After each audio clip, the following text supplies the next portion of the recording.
Shalom. Shalom.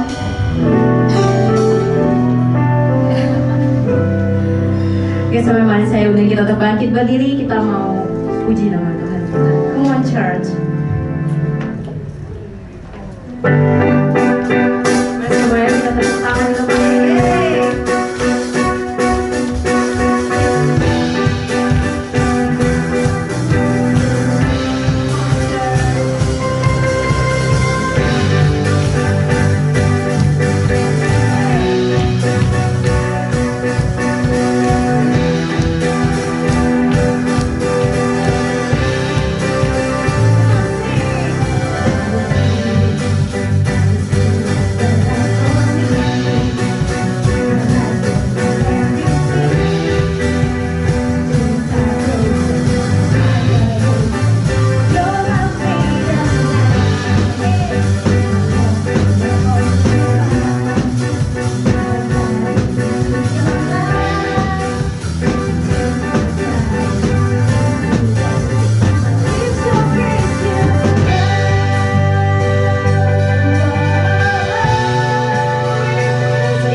syukur Tuhan, kami punya Allah yang layak kami agungkan di tempat ini. Kami mengucap syukur Tuhan, walaupun apapun yang terjadi di depan kami mau mengucap syukur karena Kau Allah yang selalu ada bagi setiap kami. Kami mengucap syukur Tuhan di pagi hari ini Tuhan. Kami mau mendengarkan Tuhan apa pesan Tuhan pagi ini bagi setiap kami Tuhan. Hamba-Mu berdoa Tuhan, biar Kau pakai lidah bibir hamba-Mu Tuhan, Pastor Joshua Tuhan, yang sebentar lagi akan memberitakan apa yang menjadi pesan-Mu pada pagi hari ini. Hamba-Mu berdoa biar setiap hati siap untuk mendengarkan apa yang Tuhan ingin sampaikan, dan setiap pikiran mau mulai fokus mencoba mendengar apa sih yang Tuhan ingin katakan pagi hari ini. Terima kasih Tuhan, terima kasih Yesus, terima kasih Bapa, Putra, Roh Kudus. Kami percaya Kau hadir di tempat ini, Kau sentuh setiap kami. Terima kasih Tuhan. Dalam nama Yesus, bagi sudah siap menerima apa yang Tuhan ingin sampaikan, mari kita sama-sama katakan amin.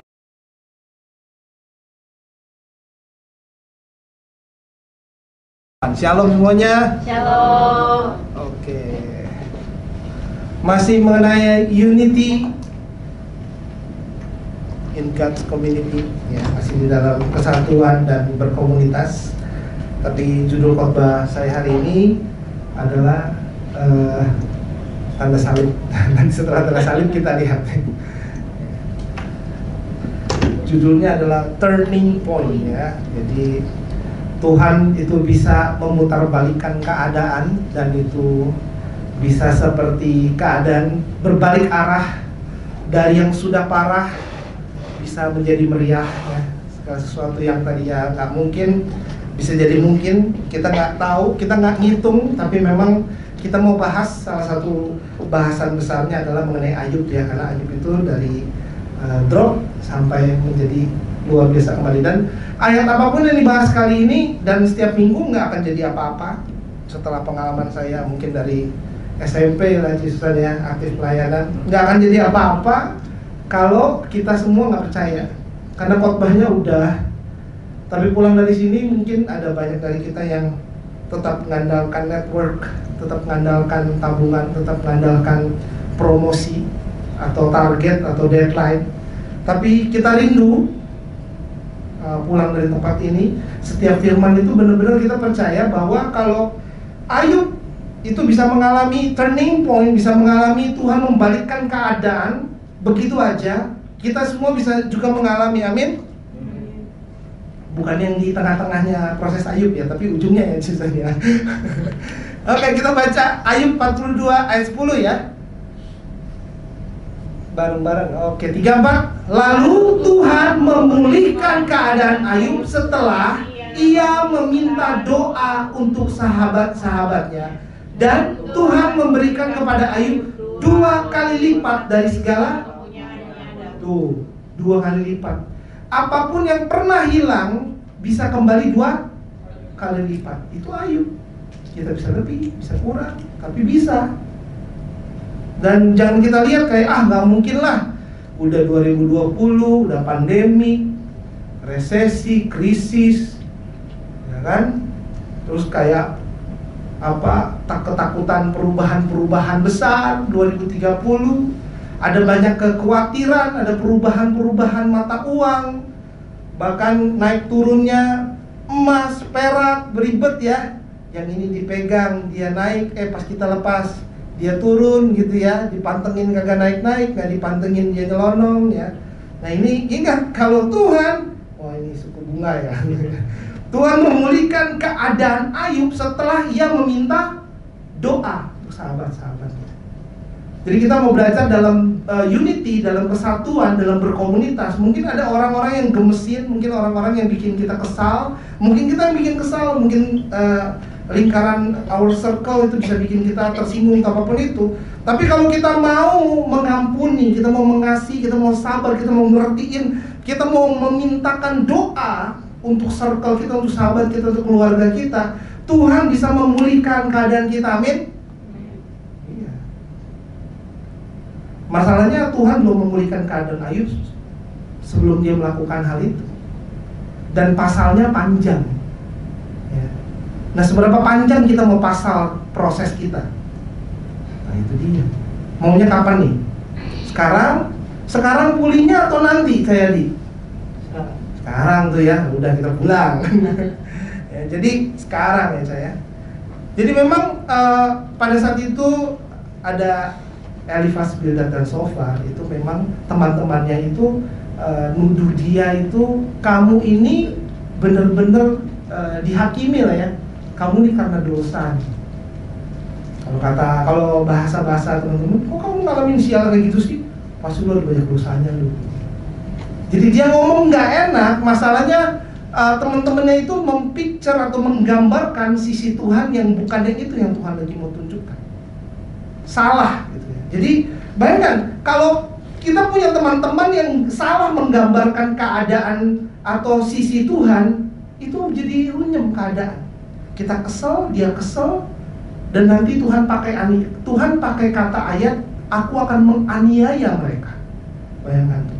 Salah ngomong dalam memperkenalkan image atau gambar seorang Tuhan di hadapan teman kita. Kadang-kadang kita pernah ngomongin Tuhan ya sama teman-teman kita.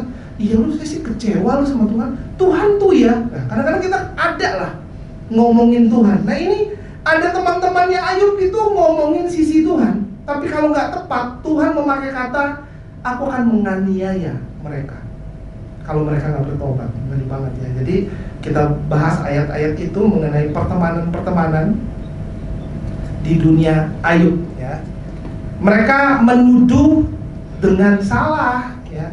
Harusnya nggak begitu. Jadi mereka seperti nggak ada perasaan. Mereka cuma seperti cowok ngumpul kadang-kadang kayak gitu sih ya. Cowok ngumpul, wah kamu salahnya ini, salahnya itu.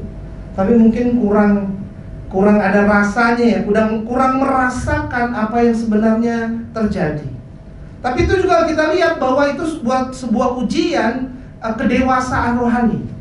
Bahwa kalau seorang Ayub bisa mengampuni dan mendoakan teman-temannya, terutama orang-orang yang melakukan hal yang menurut kita nggak baik atau menghakimi pada saat itu menunjukkan ada kedewasaan rohani. Jadi kalau ada kedewasaan rohani, ada turning point. Ada kedewasaan rohani, ada pengampunan, ada ngedoain teman-teman, ada ngedoain orang-orang yang rasanya nggak serp di hati kita. Itu kelihatannya gampang ya. Tapi berapa banyak dari kita yang ngalamin orang yang sama, kalau dianya lewat, kita kalau bisa ke WC, kalau bisa kita pegang handphone pura-pura nelfon. Oh, triknya beda ya, bukan itu ya. Ada trik lainnya. Kadang-kadang kita ya, coba pura, bentar ya, ada apa? Nggak ada apa-apa, lagi check out barang belanjaan gitu. Tapi kita nggak mau berpapasan dan ngobrol sama orangnya. Kita buang mukanya diambil lagi. Kita buang muka, kita nggak mau deketan sama orang-orang kayak gitu. Nah, kita mesti rekonsiliasi ya kalau kita mengalami pemulihan atau turning point, Tuhan membalikkan keadaan. Kita lihat bahwa Ayub itu menunjukkan pertumbuhannya itu mempunyai compassionate spirit. Dia punya satu belas kasihan. Walaupun dia udah ngalamin hal yang begitu parah, tetapi ketika orang-orang bukannya nolongin tapi komentar doang, keselnya luar biasa. Padahal sakit, ditinggalkan keluarga, ditinggalkan istri, hancur semua. Kalau nanti pulang bisa baca, itu tiba-tiba ada angin ribut, tiba-tiba ada kebakaran, tiba-tiba ada perampokan, hancur semuanya. Bisnis, rumah, ontak, ada perampok, habis semuanya. Ada angin meniup, tiba-tiba rumahnya roboh, anak semua juga meninggal dalam sekejap aja. Berapa banyak dari kita sibuk nonton podcast, sibuk ngelihat belajar sesuatu supaya kita bisa menghadapi dunia dengan kebingungan perekonomiannya, yang uncertainty, ketidakpastiannya. Tapi kita nggak mau andalkan Tuhan. Berapa banyak kita dengar khotbah, pas pulang kita masih bingung, kita masih takut, masih khawatir, dan kita masih mengandalkan cara-cara kita untuk menghadapi ekonomi di dunia.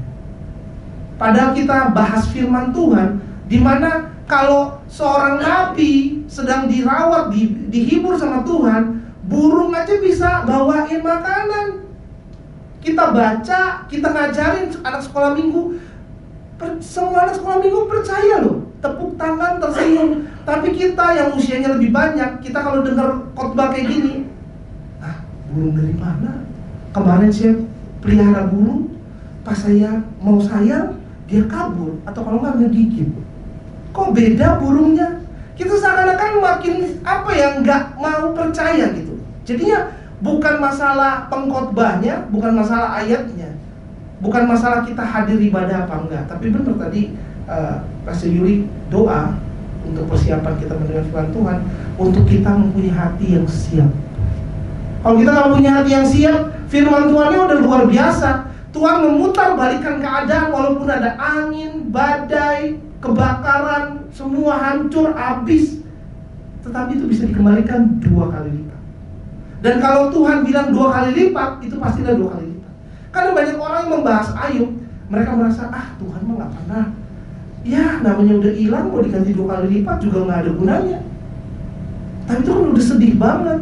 Bayangkan, kalau Tuhan katakan hujan itu reda, ya reda. Kalau Tuhan katakan itu terang, maka gelap itu sirna. Kalau Tuhan bilang gantikan 2 kali lipat, maka ada sukacita besar akan menggantikan duka cita yang iblis coba taruh di hadapan kita. Amin. Jadi kita mesti sabar ya. Jadi kalau ada sekeliling kita, keluarga besar kita, teman kita ada yang gemesin, kita mesti sabar, mesti ngertiin, mesti ngampunin ya. Jadi ada orang-orang yang kalau anak saya karena banyak belajar bahasa Inggris, dia ngomong kata ngeselin, dia bilang nyeselin. Kalau ada orang yang nyeselin, itu bahasa, kalau di Singapura kan Singlish ya sih. Kalau ini Kelapa Gadinglish ya. Jadi dia gitu loh ya. Dia tuh nyeselin gitu. Bukan nyeselin, aku bilang menyesalkan, menyesali, nyesal. Nggak ada nyeselin, aku bilang. Ya kalau gitu, kalau ada orang-orang yang bikin kita nyeselin itu tadi atau ngeselin, kita mesti sabar, ngertiin, ngampunin. Terus kita harus ikhlas, mau mereka tuh bahagia. Berapa banyak dari kita kalau ada orang lain bahagia, kita nggak like? Iya, bener gak Pak? Sibuk hitungin bunga sih Pak.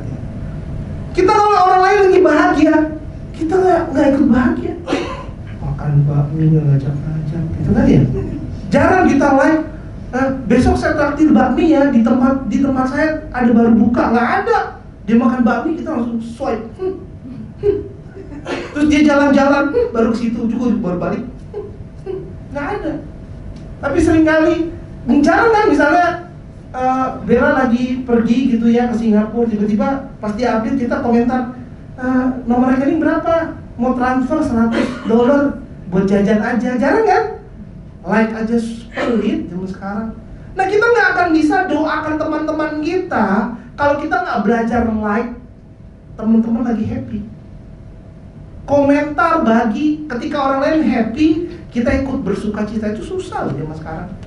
Ya bener ya, tuh saat kamu tuh kenceng bener. Kalau susah banyak yang ketawain ya Pak ya.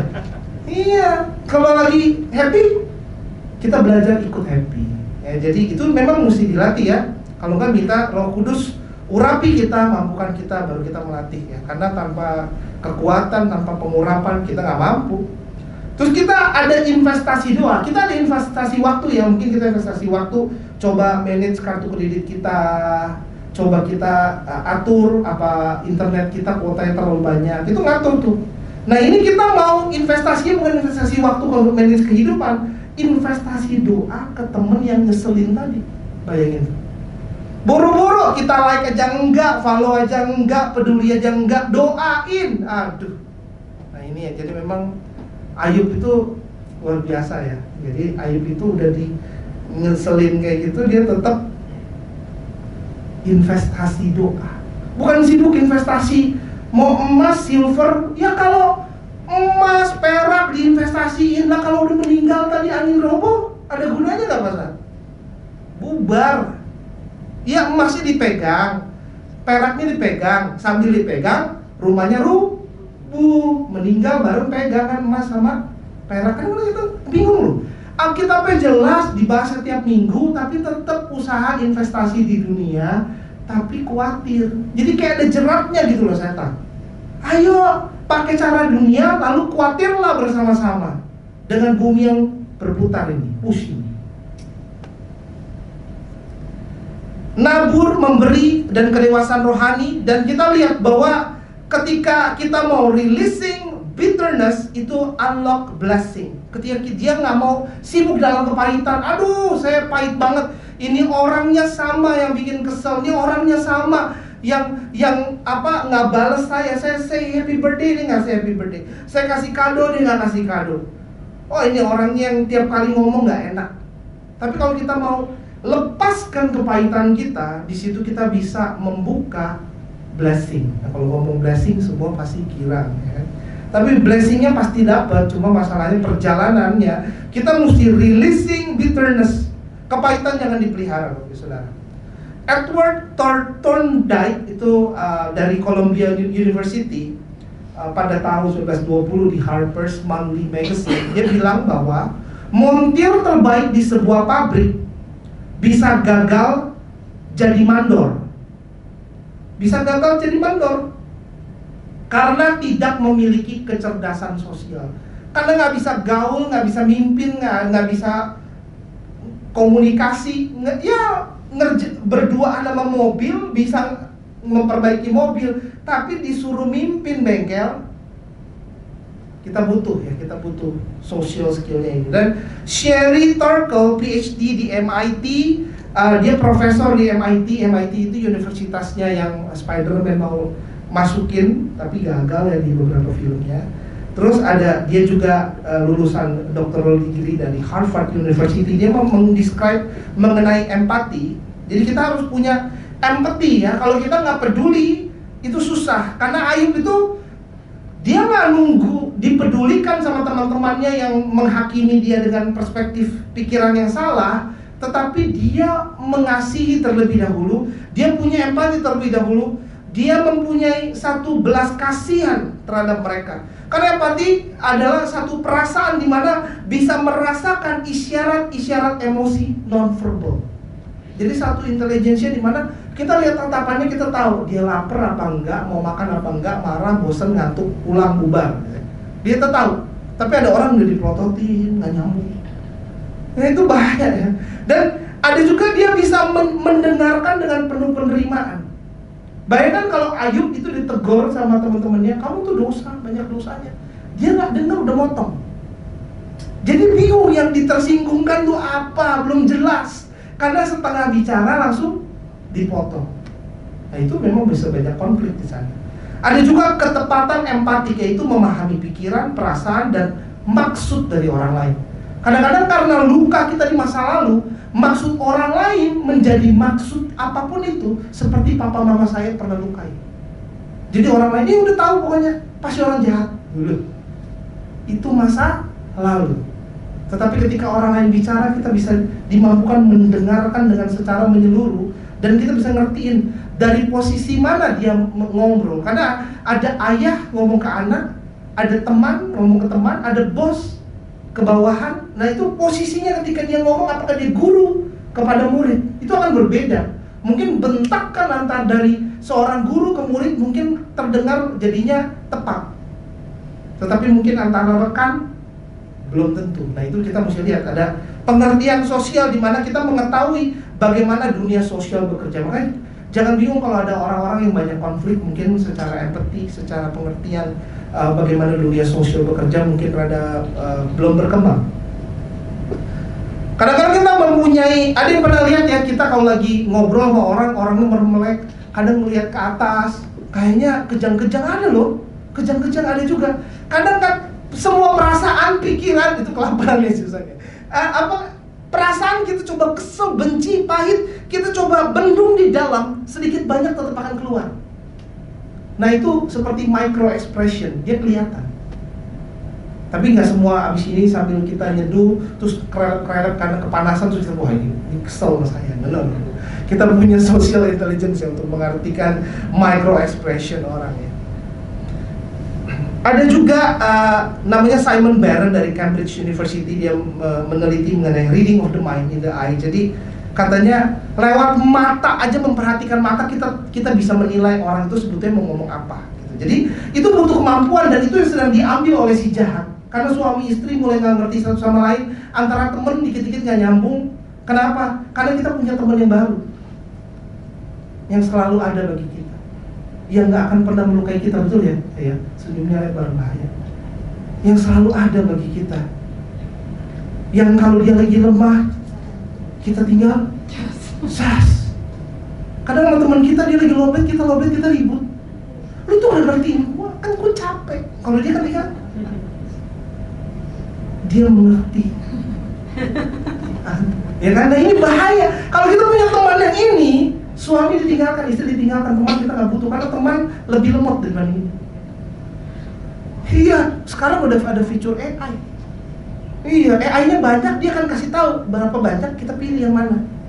Nah kalau teman kita, boro-boro AI, kita ngomong apa tersinggung, capek.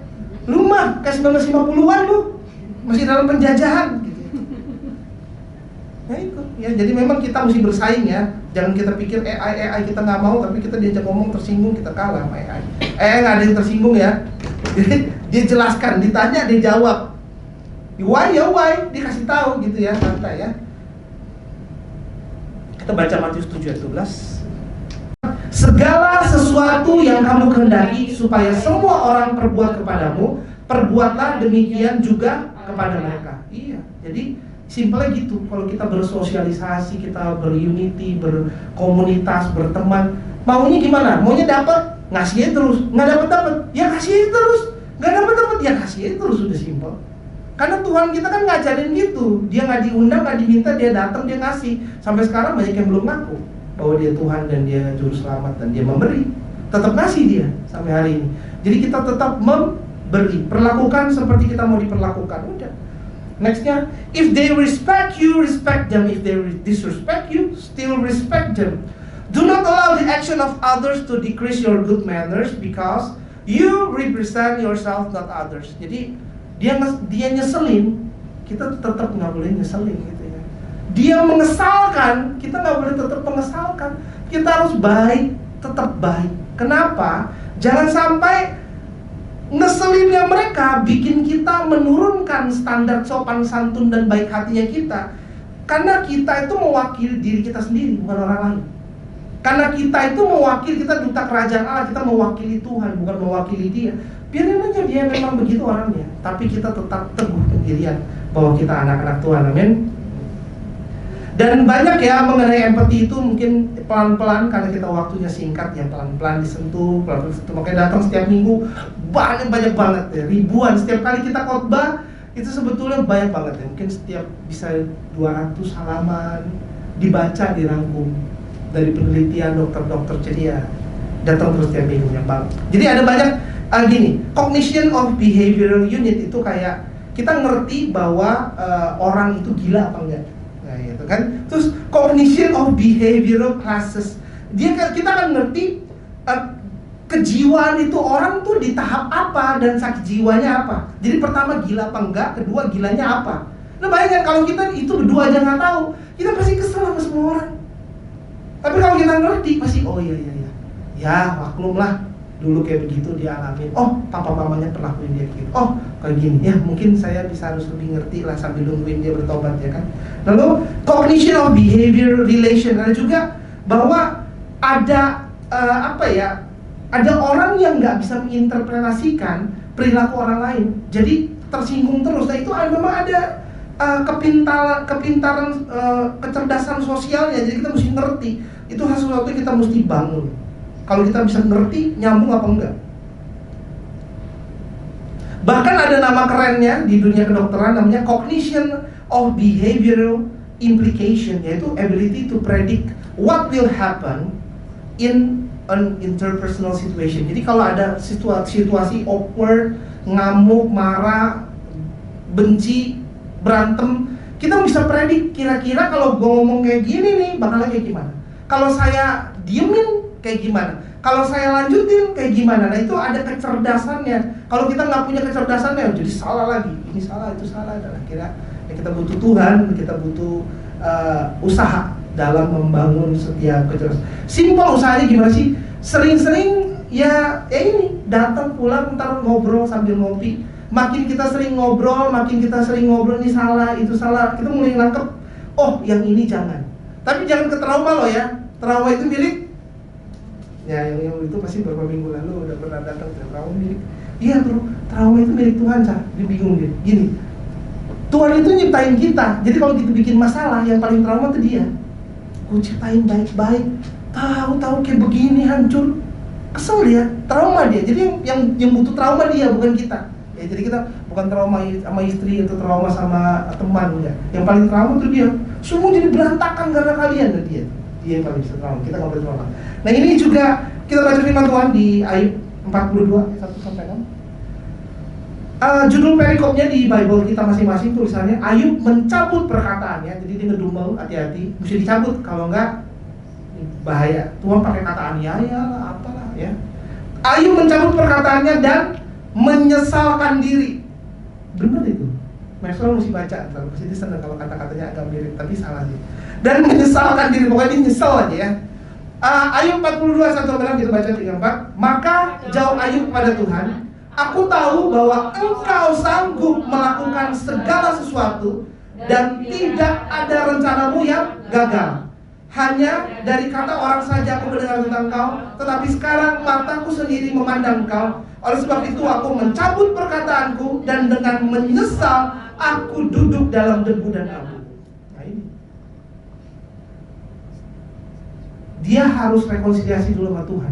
Tadinya dia meragukan Tuhan, kecewa, ngedumel, sampai dia ngomong, saya tahu Tuhan itu sanggup melakukan segala sesuatu dan tidak ada rencanamu yang gagal. Coba ini, berani ngomong kayak gitu kan? Tapi di tengah kehancuran, hilang semuanya. Nggak ada, makhluk hidup hilang, duit hilang, mau taruh pantat hilang, makan nggak ada, hilang semua, habis. Keluarga cabut semua, karena kayak terkutuk macam. Ini orang ngelakuin dosa apa gitu, pada ngindar semua. Lalu dia ngomong, saya tahu Tuhan sanggup melakukan segala sesuatu dan tidak ada rencanamu Tuhan yang gagal. Kalau kita punya prinsip kayak gitu, mau putar balik kayak gimana, udah kayak badai kehidupan, kita nggak mau tahu. Kita tahu Tuhan sanggup melakukan segala sesuatu ya, dan tidak ada rencana Tuhan yang gagal. Nah itu ketika dia ngomong kayak gitu, itu, nah ini Tuhan menuju mau memulihkan keadaan Ayub. Dari perkataan Ayub akhirnya ada hal-hal. Lalu dari respon dan perkataan Ayub timbullah pemulihan keadaan. Hati-hati dengan kata-kata kita, karena kata-kata kita Tuhan dengar ya. Dan dia bilang, hanya dari kata orang saja aku dengar tentang Engkau, tapi sekarang aku memandang Engkau Tuhan, aku ngerti, oh Tuhan tuh kayak gini. Oleh sebab itu dia cabut perkataannya yang tadi dia complaining. Lalu dia nyesel, kenapa sih tadi dari kemarin tuh kok saya ngeluh kayak gitu, kecewa sama Tuhan. Emangnya ngeluh dan kecewa sama Tuhan apakah memperbaiki keadaan? Ya enggak lah.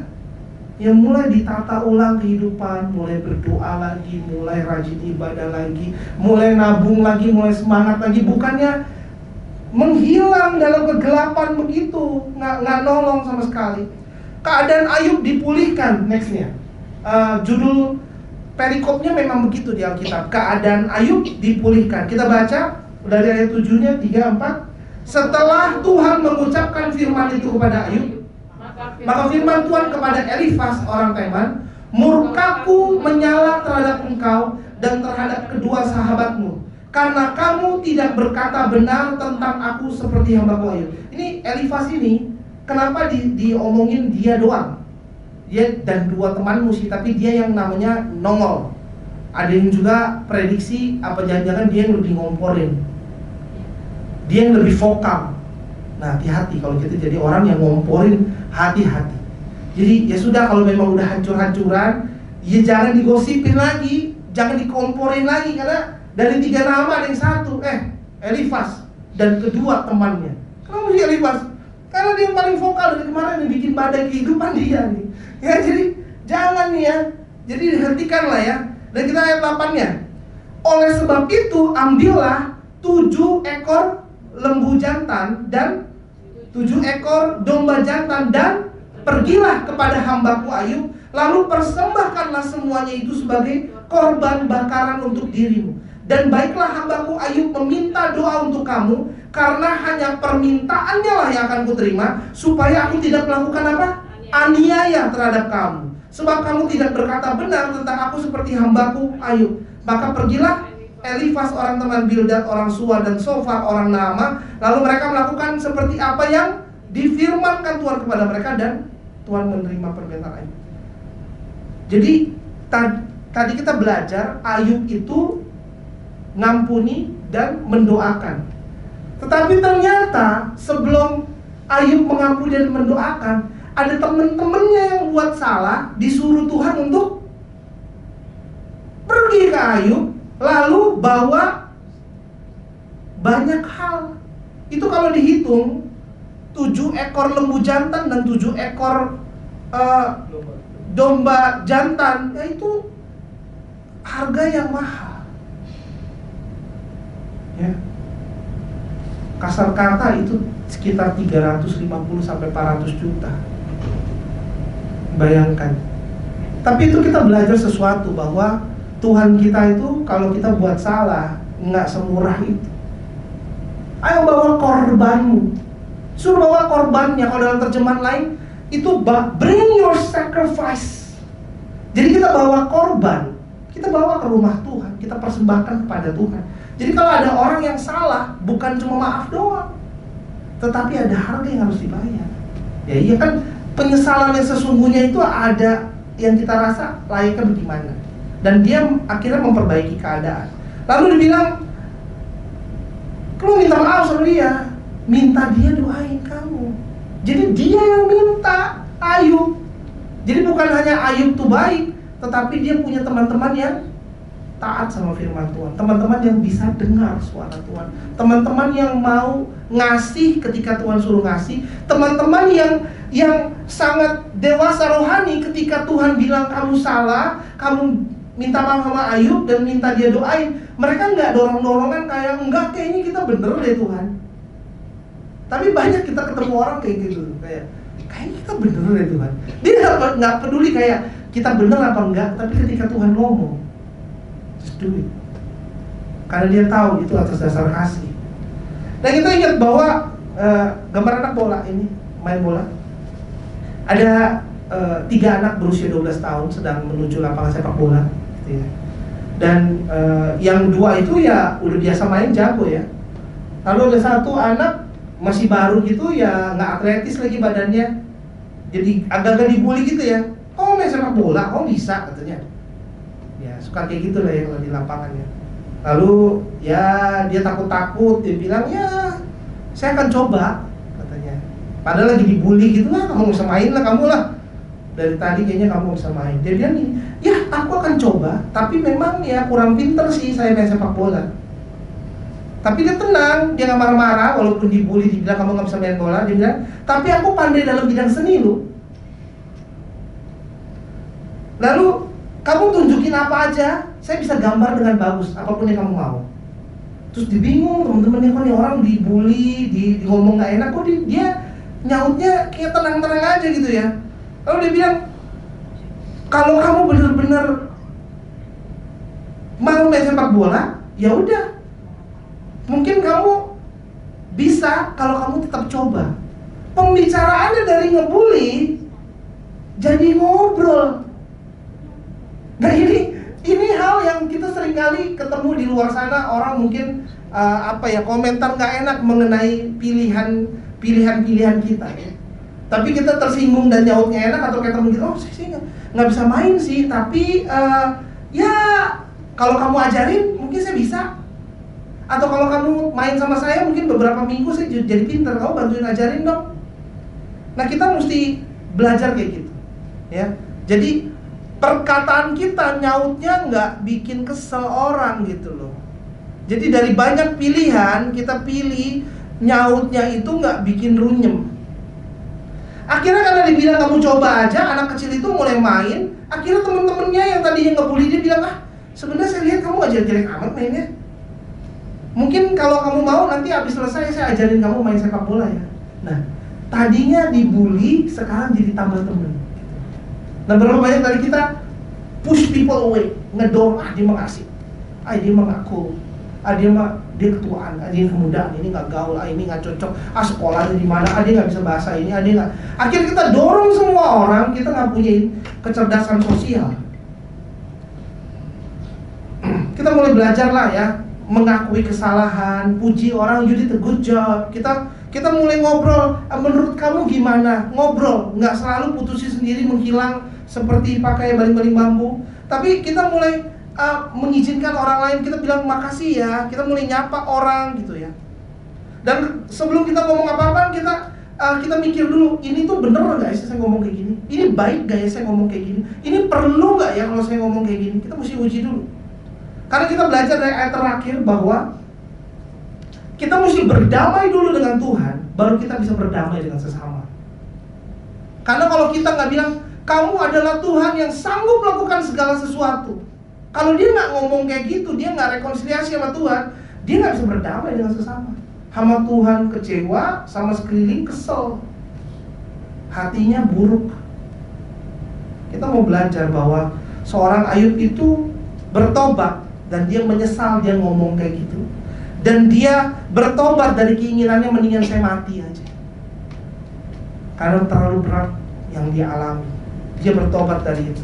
Dan dia bertobat hidupnya sibuk dengan komplain dan keluhan. Dan dia bertobat dari hidup tanpa pengharapan, sekarang dia punya harapan. Kita baca firman Tuhan di Amsal 18:13. 34. Jikalau seseorang memberi jawab sebelum mendengar, itulah kebodohan dan itulah kadang-kadang yang bikin tersinggung. Dia belum ngomong selesai, kita udah motong. Kita belum dengar pas. Itu tadi empathy kan juga ngomong, kita harus mendengarkan secara menyeluruh. Jadi mendengarkan dengan baik itu adalah salah satu kecerdasan sosial. Seperti pada kayak gini, ada bayi usianya sekitar 18 bulan. Itu kalau misalnya ada yang kasih coretan tanda hitam-hitam misalnya di dia punya dahi, itu secara penelitian wajarnya bayi yang berumur kira-kira 18 bulan, dia ketika ngaca, dia akan coba hapus kotoran di cerminnya. Jadi dia ngapusnya ke cerminnya, katanya seperti itu. Tetapi kalau udah makin tua, usianya makin banyak, bayi itu baru menyadarin, adanya di sini. Di kecerdasan sosial juga sama.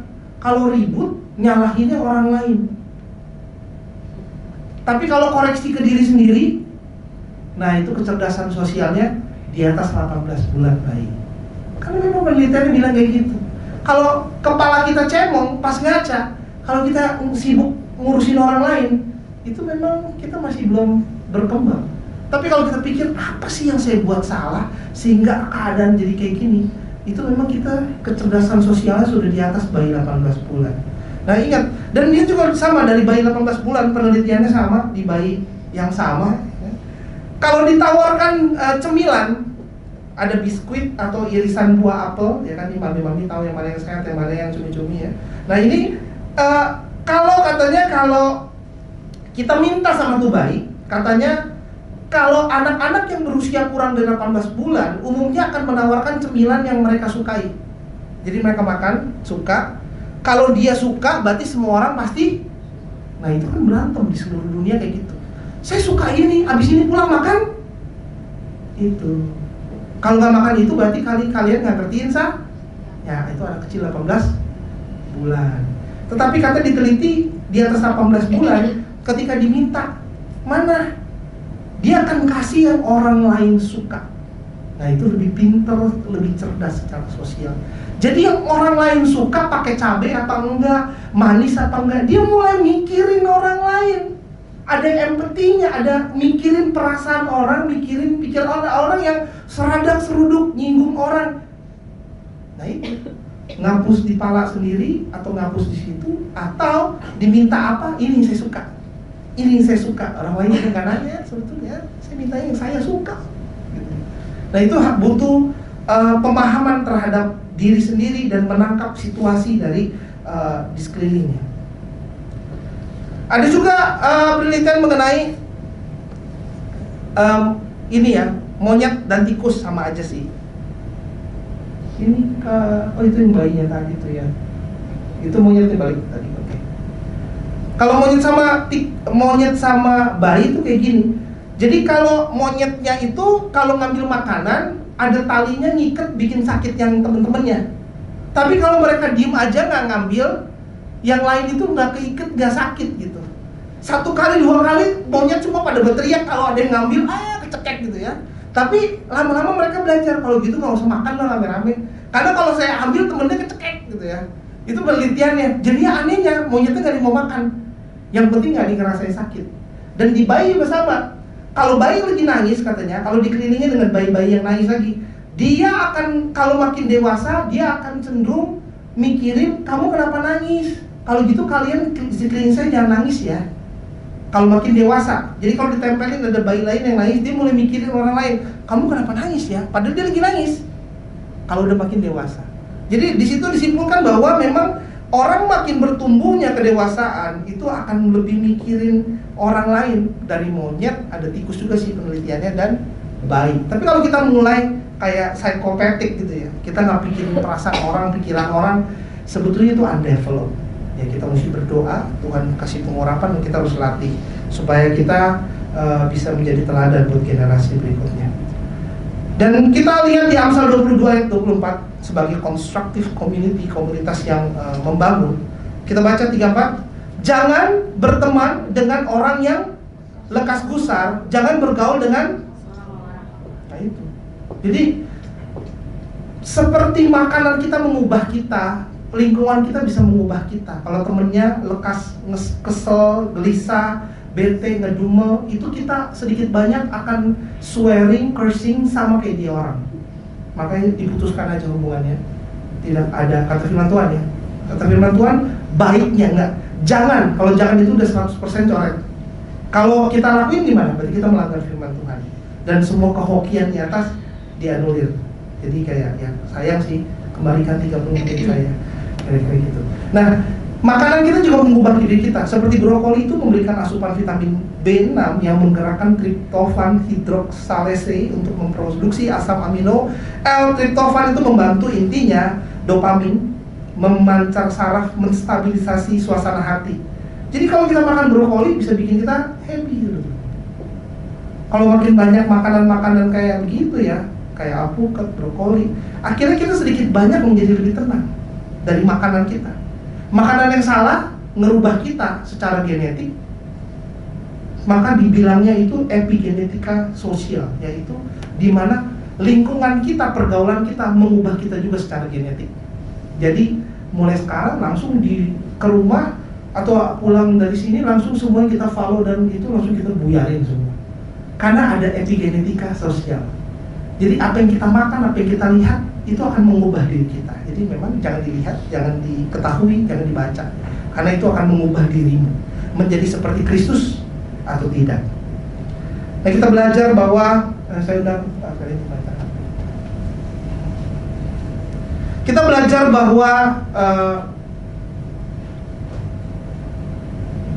berikutnya saudaranya laki-laki dan perempuan dan semua kenalan yang lama dan makan bersama dengan dia. Itu ada pemulihan sampai di posisi keluarga besar. Tuhan pulihkan, Tuhan sanggup pulihkan walaupun keadaannya udah parah. Mereka menyatakan turut berduka cita dan menghibur dia oleh karena segala malapetaka yang telah ditimpakan Tuhan kepadanya. Dan mereka masing-masing memberi dia uang 1 kesita dan sebuah cincin emas. Jadi mereka itu ketika ada yang lagi parah kayak gitu, mereka datang hangat, makan, hadir, dukung, dan bawa juga sumbangan dukungan. Nah itu kita belajar how to reconciliate, gimana caranya rekonsiliasi hubungan, gimana caranya meredakan konflik, gimana yang tadinya menjauh sekarang menjadi diterima kembali, bawa sesuatu dan Tuhan bisa memulihkan. Ayat 12, Tuhan memberkati Ayub dalam hidupnya, yang selanjutnya lebih dari dalam hidupnya yang dahulu. Ia mendapat 14.000 ekor kambing domba dan 6.000 unta, 1.000 pasang lembu dan 1.000 ekor keledai betina. Ia mendapat 7 orang anak laki-laki dan 3 orang anak perempuan. Jadi anak itu dikata berkat. Bagi setiap dari kita yang mungkin diberikan anak tapi merasa itu mungkin beban, Di sini dikatakan anak itu berkat. Dan itu banyak banget. Maklum, sebelum ambil sekolah teologi saya sarjana ekonomi, saya hitung aja. Dombanya itu 15 juta kali 14 ribu domba ya, 210 miliar menurut saudara. Unta 40 juta dikali 600 ribu unta, 240 miliar. Lembu atau sapi jantan 24 juta dikali 1000 lembu, 24 miliar. Keledai betina itu variasi, dari 4 sampai 350 juta. Pasarannya aneh dia, ada yang 4 juta, ada yang 150 juta. Kalau yang tadi pasarannya jelas, di Indonesia harganya segitu, bedanya sama di Arab beda cuma 3 juta. Tapi keledai betina antara 4 sampai 350 juta. Ya udah saya ambil tengah-tengahnya lah, bukan 4 juta, bukan 150, saya ambil 200 juta. Dikali 1000 dongki, 200 miliar, digabung hampir 700 miliar.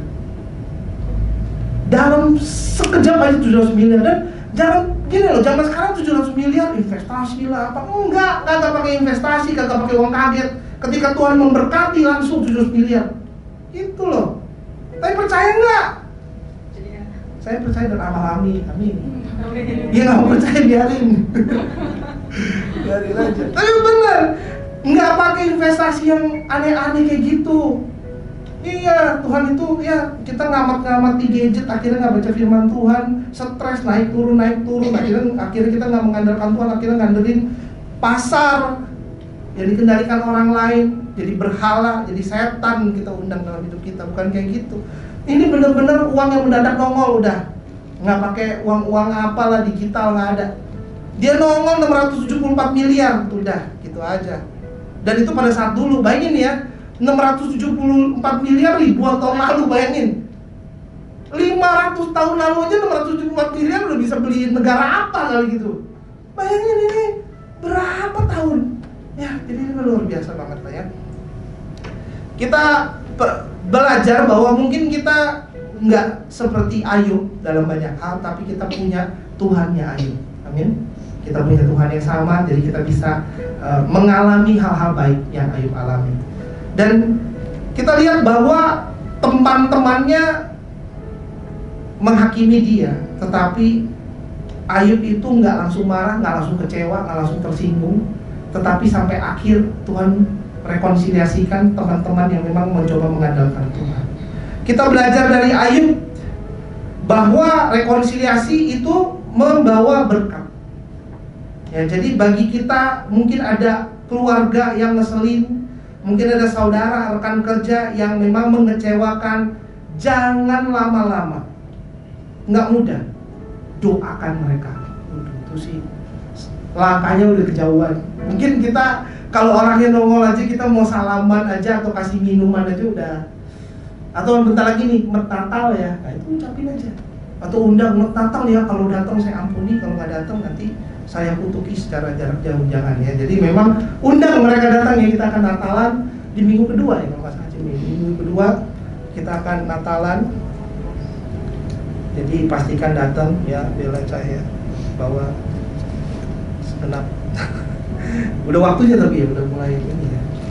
Dia bawa nanti bertiga jadi. Dan kita belajar bahwa cara Tuhan itu bukan cara kita. Kita tunggu-tunggu gitu. Berapa banyak orang mau ngumpulin 674 miliar dalam 2 tahun gak kekumpul, dalam 1 tahun gak kekumpul. Ayub dibulak balik semaunya Tuhan. Pokoknya dapat lagi lebih banyak daripada sebelumnya. Ya begitulah Tuhan, kita ikutin aja ya. Dan kisah Ayub itu mengingatkan kita bahwa nggak semua penderitaan itu kutukan, nggak semua penderitaan itu hukuman. Bisa juga ya proses, bisa juga memang memurnikan kita. Ya, jadi Tuhan itu bekerja untuk mendatangkan kebaikan di tengah penderitaan dan hal-hal yang mengkhawatirkan. Jadi memang kita belajar untuk menjadi seperti Ayub, dan kita belajar bahwa Tuhan bisa memulihkan keadaan Ayub setelah ia meminta doa untuk sahabat-sahabatnya. Dan kenapa dia minta? Karena teman-temannya bawa sekitar 450 juta. Iya, Tuhan suruh bayar dosanya segitu katanya.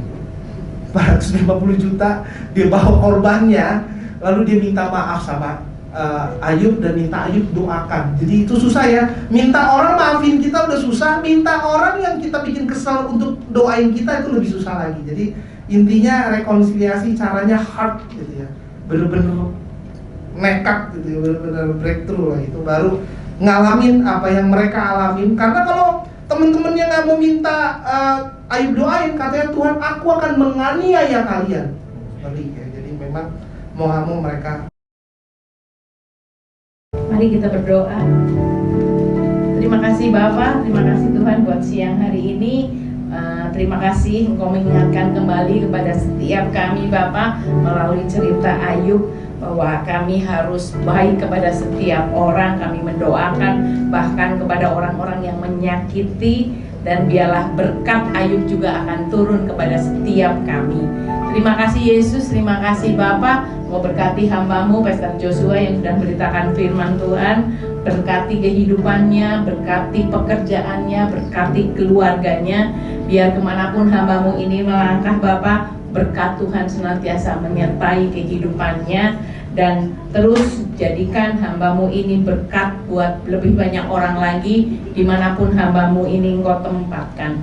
Terima kasih Yesus, terima kasih Bapa. Bila sebentar kami akan berikan persembahan, Engkau sucikan, kuduskan setiap persembahan kami. Biar persembahan kami ini menjadi dupa yang harum di hadapan-Mu, memperluas kerajaan-Mu Bapa. Dan biarlah terus nama-Mu ditinggikan, nama-Mu dimuliakan. Biar melalui MIC ini Bapa, lebih banyak orang lagi mengenal Engkau, lebih banyak orang lagi menerima berkat-Mu Bapa, melalui firman, melalui apapun yang kami kerjakan.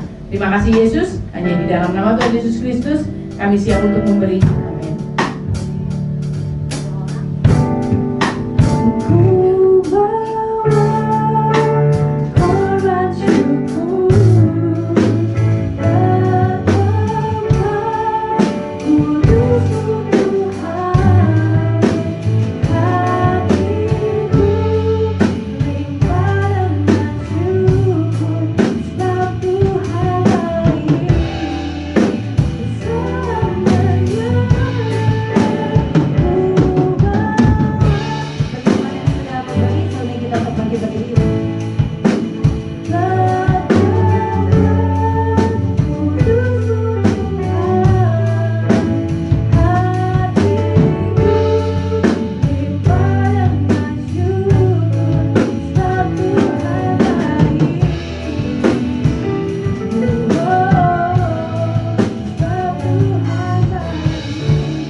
Tuhan memberkati engkau dan melindungi engkau. Tuhan menyinari engkau dengan wajahnya dan memberi engkau kasih karunia. Tuhan menghadapkan wajahnya kepadamu dan memberi engkau damai sejahtera. Terimalah berkat dari Allah Bapa, Putra dengan persekutuan manis dengan Roh Kudus yang memampukan kita menjadi pribadi yang maksimal di dalam Kristus. Mulai siang hari ini sampai Tuhan menjemput kita kembali. Semua yang telah menerima dan percaya bersama kita katakan Amin. Selamat hari Minggu, Tuhan Yesus memberkati.